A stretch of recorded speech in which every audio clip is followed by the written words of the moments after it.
Praise the Lord. ஆண்டவர் இரட்சகருமாகிய இயேசு கிறிஸ்துவின் நாமத்திலே உங்களை வாழ்த்துகிறேன். பிரியமானவர்களே, இன்றைக்கு இந்த ஆறுதலின் சத்தம் ஊழியத்தின் மூலமாய் கர்த்தருடைய வார்த்தை உங்களிடத்திலே கொண்டு வந்து உங்களுக்காய் ஜெபிப்பதில் நான் மிகுந்த மகிழ்ச்சி அடைகிறேன். நிச்சயமாக பரிசுத்த ஆவியானவர் இன்றைக்கு நம்மோடு கூட இடைப்படுவார். ஒரு கர்த்தருடைய வசனத்தை வாசித்து நாம் ஜெபிக்க போகிறோம். எபேசியர் 4:30 அன்றியும் நீங்கள் மீட்கப்படும் நாளுக்கென்று முத்திரையாக பெற்ற தேவனுடைய பரிசுத்த ஆவியை துக்கப்படுத்தாதிருங்கள். நாம் மீட்கப்படுவதற்கு பரிசுத்த ஆவியானவரால் நாம் முத்திரையிடப்பட்டிருக்கிறோம். தேவன் நமக்கு கொடுத்த அந்த தேற்றரவாளனை பரிசுத்த ஆவியானவரை துக்கப்படுத்தாதிருங்கள். அப்படின்னா என்ன அர்த்தம்? நமக்காக வாக்கு கடங்காத பெருமூச்சுகளோடு பரிந்து பேசுகிற, விண்ணப்பம் செய்கிற தூய ஆவியானவரை நாம் பெற்றிருக்கிறோம். நாம் வழிமாறும் பொழுது நம்மை எச்சரிக்கிறவர், நாம் பாவம் செய்யும் போது அதை நமக்கு உணர்த்துகிறவர். சங்கீதக்காரன் எழுதுகிறார், ஆண்டவரே, உம்முடைய பரிசுத்த ஆவியை என்னை விட்டு எடுத்துக்கொள்ளாமலும் இரும். சங்கீதம் 51 கண்ணீரோடு கெஞ்சுகிறதை பார்க்கிறோம்.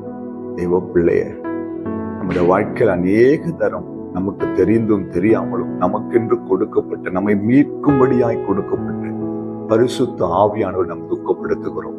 நம் கண்களின் இச்சையினாலே, நம்ம வாயிலிருந்து புறப்படுகிற வார்த்தையினாலே, நம்முடைய சிந்தனையினாலே, நம்முடைய செயல்களினாலே, நம்முடைய நடவடிக்கைகள் மூலமாய் நம் பரிசுத்த ஆவியானவரை துக்கப்படுத்துகிறோம்.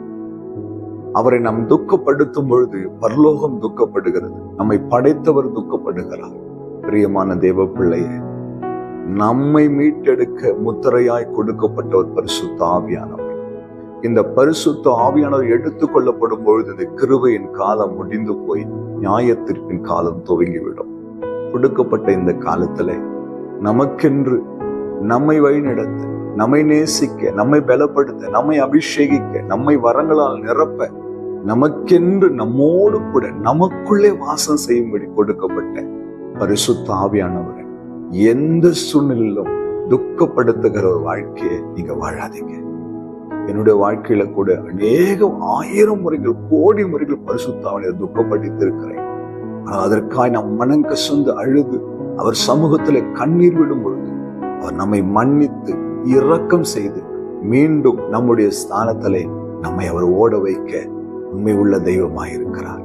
இந்த வார்த்தை கேட்கிற அன்பு தெய்வ பிள்ளையே, என் அன்பு சகோதரனே, சகோதரியே, ஏதோ ஒரு காரியம் ஆவியானவரை துக்கப்படுத்துதா?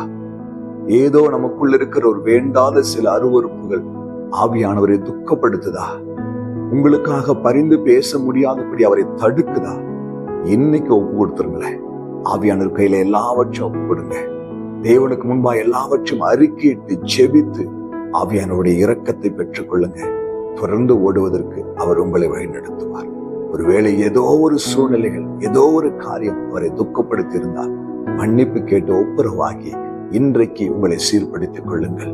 கர்த்தர் உங்களை தொடர்ந்து பலப்படுத்தி நம்முடைய மகிமையுள்ள கரத்தினாலே ஆவியானவர் மூலமாய் உங்களை ஓட செய்வார், வழிநடத்துவார். ஜெபிக்கலாமா?